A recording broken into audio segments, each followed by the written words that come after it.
Brilliance Audio presents the unabridged recording of Exclusive by Fern Michaels, performed by Natalie Ross. Prologue. Teresa Amelia Loudenberry, Toots to her dearest friends, clutched the Egyptian bedsheets as though they were a life preserver. So tight was her grasp, her knuckles were as white as the sheet she was holding in a death grip.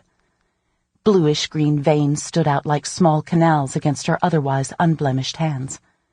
Tiny beads of perspiration formed on her pearly forehead before forming rivulets around the contours of her face and settling in a pool of auburn hair splayed across the pillow. Toots bolted upright in her bed, startled awake by what felt like a flock of wild geese trapped inside her chest.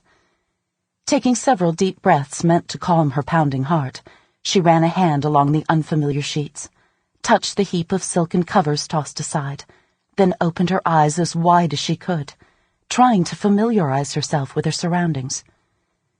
As she looked around her, she detected several shadow-like images skirting the edge of the bed. Cloud-like puffs colored an eerie, translucent blue. Toots counted 4. 4 clouds clustered around her bed. She could swear that inside each cloud were faces she seemed to recognize, but to which she couldn't quite put names. Her heart hammered faster, and her hands trembled like the last dry leaves on a barren winter limb. Feeling lightheaded and disoriented, Toots squeezed her eyes shut, trying to assure herself that she was in the grip of a crazy dream. But her skin still felt clammy. Her heart continued to beat at a faster than normal pace, and she knew she was forcing her eyes to remain shut. No, this definitely was not a dream. Slowly she opened one eye, then the other. The mist, or fog, or whatever the hell she'd seen was gone, but she could feel a coolness lingering around the bed. Toots snapped the bedside light on and looked at the clock. 3 o'clock in the morning.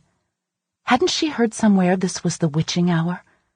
Probably one of those silly ghost programs Sophie had recently become obsessed with. Whatever, Toots knew enough to know that something supernatural had awakened her from a sound sleep. A ghost, an apparition, something not of this world lingered in the room, sending a prickling sensation up her spine. Frightened and shaky, she climbed out of bed, remaining alert and uneasy as she paced the unfamiliar room. Walking back and forth while trying to ease her nerves, Toots allowed her eyes to dart around the garishly decorated room she now... Sample complete. Ready to continue?